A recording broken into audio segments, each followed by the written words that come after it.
school, I loved engines. So instead of taking home ec class, I took shop class. So my first job was, I got a job at a steel fabricating plant, and they put me in the drafting department. I would draw material handling equipment. And one day they came to me and said, would you like to go into the traffic department? And I said, what's traffic? And they said, well, we'll double your salary and we'll send you to school. So back in 1979, I got my diploma in traffic and transportation management.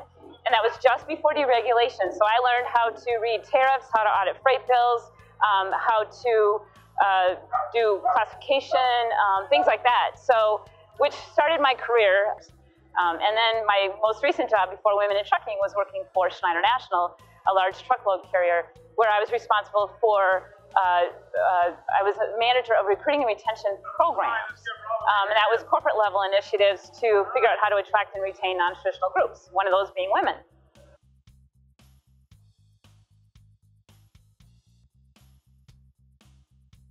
Well, I was actually getting my pilot's license, and I belonged to an organization called Women in Aviation. And it occurred to me, there's no women in trucking. And here I was, trying to attract and retain women in the industry. And so I actually started Women in Trucking. The idea came from another organization that I thought was making a difference in the world, and here we are.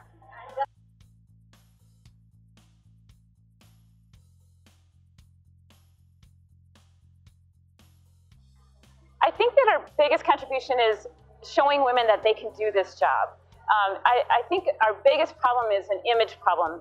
People from outside the industry look in and say, wow, that's a male-dominated environment, they don't want women, they're hostile to women, or they don't need women, or whatever, or women can't do the job. And so by having Women in Trucking highlight women who are doing the job and getting them out in the mainstream media, we're showing the non-trucking public that women are very active and have been in this industry for many years and are very successful at it.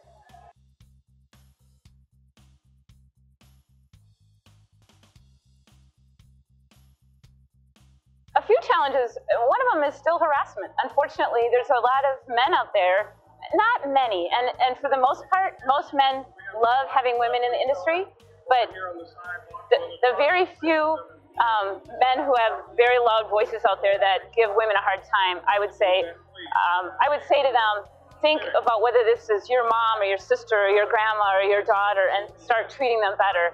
But the other thing is, I'm going to go back to the image that women can't do this job, or that you have to be physically, physically capable of strong things, and it's difficult to drive a truck. It isn't.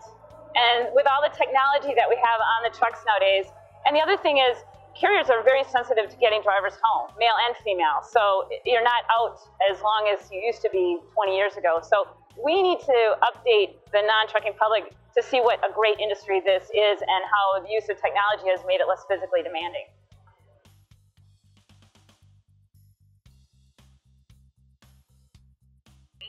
Well, let's talk about women at the management level. Companies that employ women have higher net returns.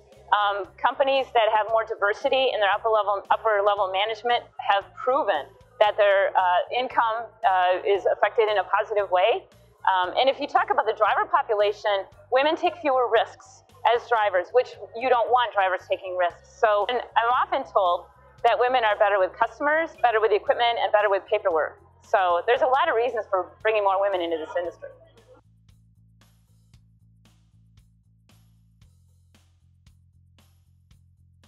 I think that carriers need to start recognizing their females within their companies. It used to be that if you want to do this job, then you act like everyone else.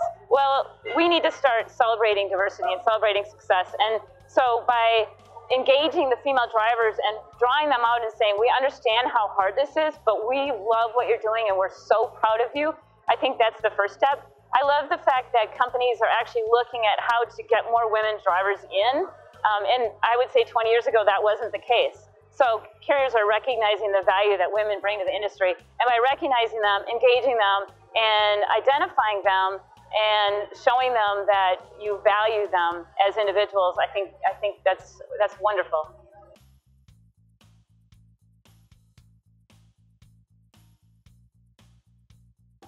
I see a lot more women in leadership roles, and I believe that when you get more women in leadership roles, they start making decisions that affect the entire company. So as we get more women in leadership and more women in safety and more women in technical areas and more women in the management and CEO role, that will change the environment and the culture of a company. And drivers recognize that, and they know when they walk in if the culture is conducive to being accepting of women. And I'm so impressed with Bennett because I can see, because the CEO is a female, but the family atmosphere here and about how everybody is valued, male or female, it doesn't really matter. But the fact that women are being recognized for what they're doing, I think is just wonderful.